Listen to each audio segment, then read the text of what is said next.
Hi students, in this video, we will complete questions number 88 through 92 of the 2024 SHSAT practice exam. Grab a notebook and pencil and let's get started.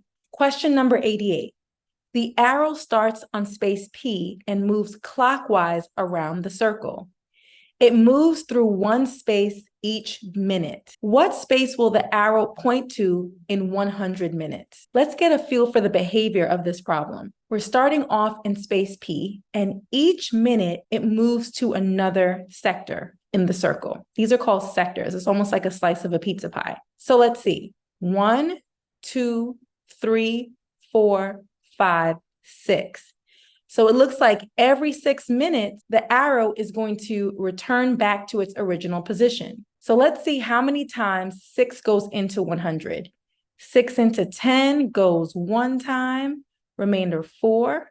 6 into 40 goes 6 times, and the remainder is 4. So we have 16, remainder 4. So there are 16 full rotations of 6, right? So 1, 2, 3, 4, 5, 6, 7, 8, 9, 10, 11, 12, 13, 14, 15, 16, 17, 18, right? So at 96, we would be right here at P. Let's count from 96. 97, 98, 99, 100. So after 100 minutes, the arrow will be in space T. G is the correct answer. Number 89. Mei Ling is one of 6 members of a committee. If 2 members of that committee are selected to go to a conference, how many of the possible pairs of members would include Mei Ling? The way I think about this is we have to select 2 different people. If Mei Ling is chosen as one of the people in the pair, that's only 1 chance of choosing Mei Ling. After choosing Mei Ling, we only have 5 additional options remaining. So that's 1 times 5, which would give us 5 total possibilities. So the answer is choice A. For those of you who prefer a visual, let's use the letters A through F. A, B, C, D, E, and F. These letters can represent the 6 members of the committee. Let's represent our sample space by figuring out how many possible pairs exist. We have AB, AC, AD, AE, and AF. Remember, it's a committee. So if we have AB, B and A would not be a separate pair. Now we have BC, BD, BE, and BF. CD, CE, and CF. DE, and DF. And finally, EF.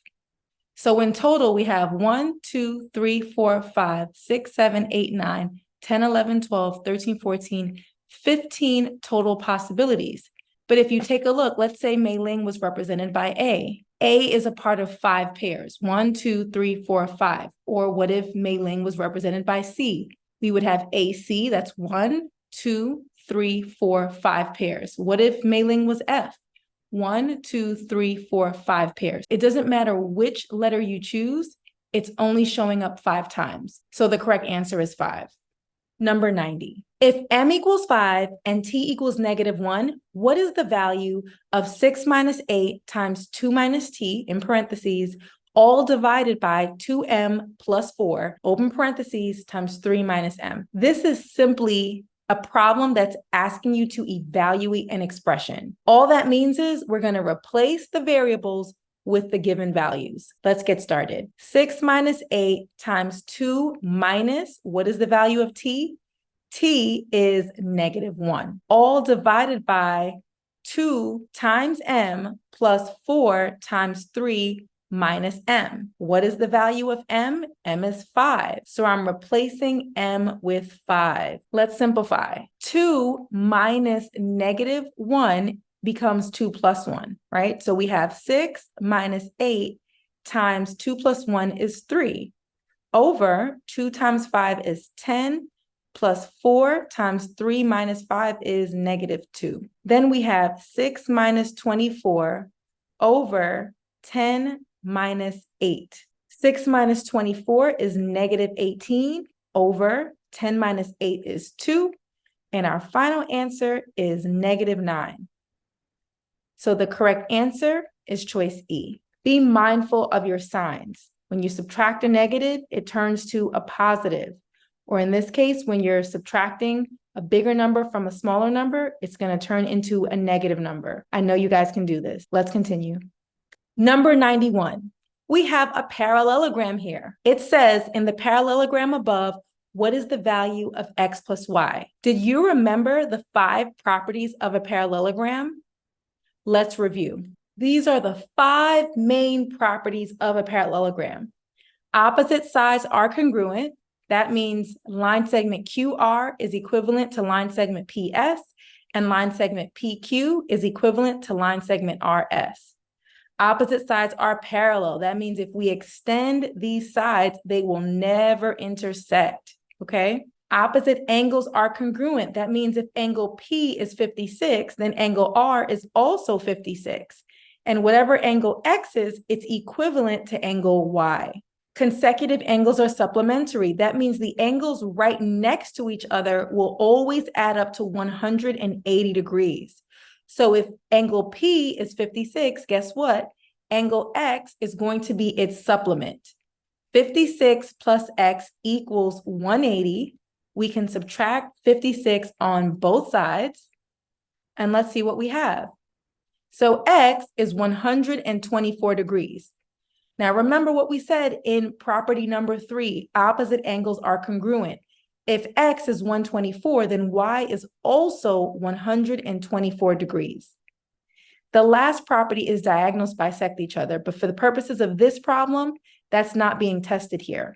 But just in case you want to know for the future, that means when I draw this diagonal and I draw line segment QS, which is the other diagonal, these line segments are bisecting each other, meaning this piece right here is equivalent to this piece right here. If this was 10 inches, this would be 10 inches. If this was 5 inches over here, this would be 5 inches over here. But again, this topic is not being tested in this problem. We now have enough information to answer the question. What is the value of x plus y? That is simply 124 plus 124, or 124 times 2, which is 248. The correct answer is choice D. Go ahead and write these properties down on an index card and start memorizing them, because the parallelogram is likely to show up on the real exam. Number 92. On the number line above, point L, not shown, is located on line segment JK, so that JL equals 2/3 LK. Let's write that equation down. JL equals 2/3 LK. What is the position of point L? For this problem, we can use the segment addition postulate. We have a line segment that starts with J and ends with K, and L is going to be somewhere in between J and K. The segment addition postulate lets us know that JL plus LK equals JK. And the length of JK is 10, right? We're going from -4 to 6. There are 4 units from -4 to 0 and 6 units from 0 to 6. And when we add that together, we get 10 total units. So JL plus LK equals JK. The equation tells us that JL equals 2/3 LK.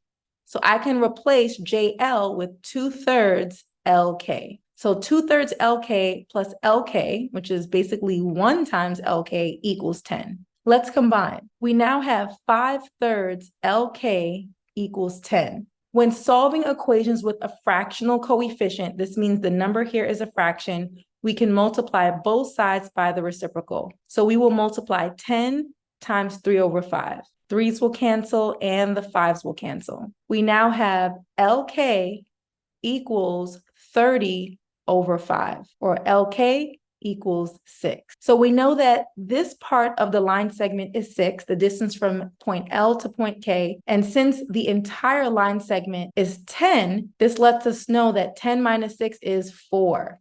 The distance from J to L is 4. So guess what? Point L is located at 0 on the number line. We have -4, 0, and 6. That was actually pretty easy. The correct answer is choice F. If you learned something in this video, please go ahead and like, comment, share, and subscribe, and I'll see you in the next video.